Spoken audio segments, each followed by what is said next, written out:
जब भी कोई ग्रह राशि परिवर्तन करता है तो उसका प्रभाव सभी राशियों पर देखने को मिलता है। हमारे जीवन के हर एक क्षेत्र पर उसका प्रभाव देखने को मिलता है। आज की इस वीडियो में मैं बात कर रही हूं शनिदेव की चाल में होने वाले परिवर्तन के बारे में। मीन राशि के लोगों के लिए शनिदेव का उनके 12वें घर में मार्गी होना किस तरह के प्रभाव देने वाला है।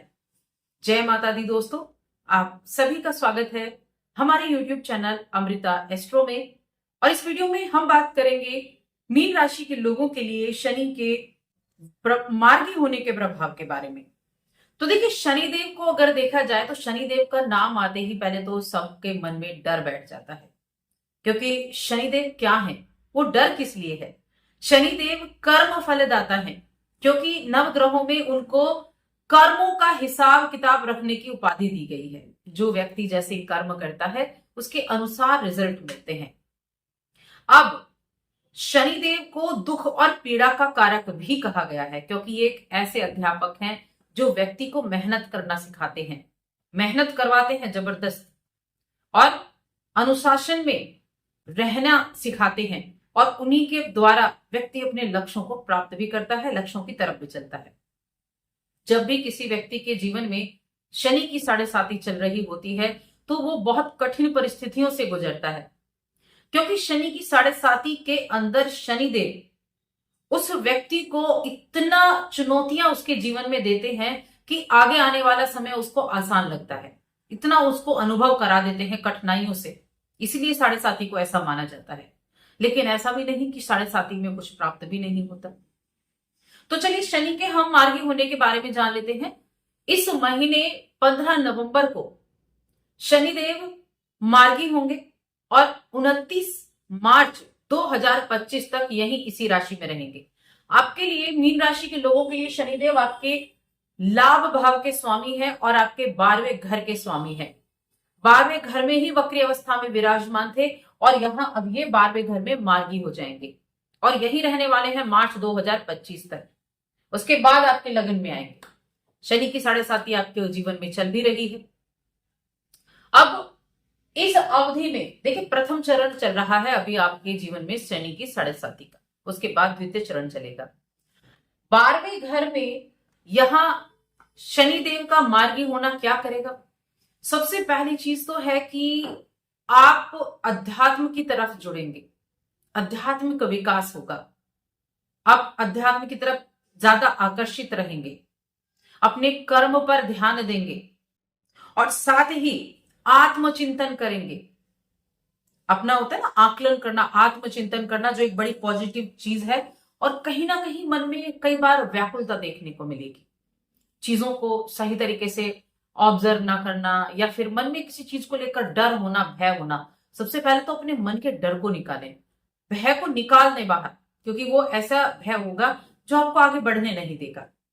यहाँ की कुंडली के अनुसार अगर आप देखें तो जब आप भय को निकाल देंगे तो देखिए आपकी स्थितियों को मजबूत भी करेंगे शनि। आप अपने आप को मजबूत स्थिति में भी पाएंगे। तब भय बिल्कुल भी अंदर ना रहने दें। अनजाना भय, बिना वजह का डर कई बार मन में होता है, तो उस चीज को आप निकाल दें। इसके अलावा आप मजबूत भी रहेंगे, लेकिन कार्य क्षेत्र में ऐसा रहेगा कि हो सकता है आपको चीजें लगे कि बड़ी धीमी चल रही है।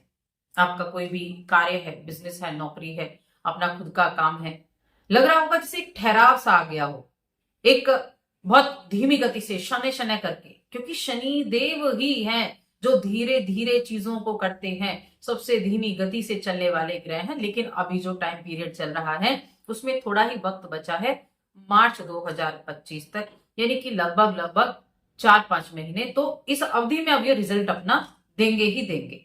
2.5 वर्ष तक एक राशि में रहते हैं, तो एक ठहराव सा जो आ गया है, उस ठहराव से आप बाहर निकलेंगे।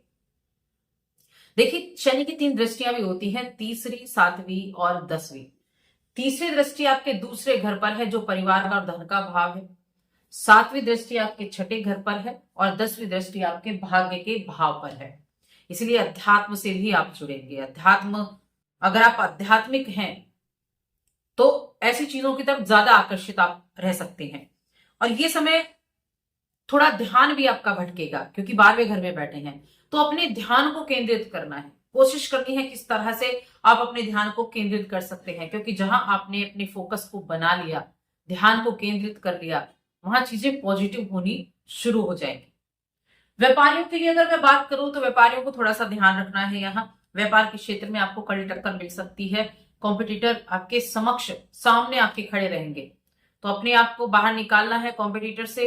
इसलिए कहा मन में बिना वजह के डर डर को बिल्कुल ना आने दें, पॉजिटिव रहें। खर्चे भी होते हुए दिख रहे हैं। 12वां घर क्या है?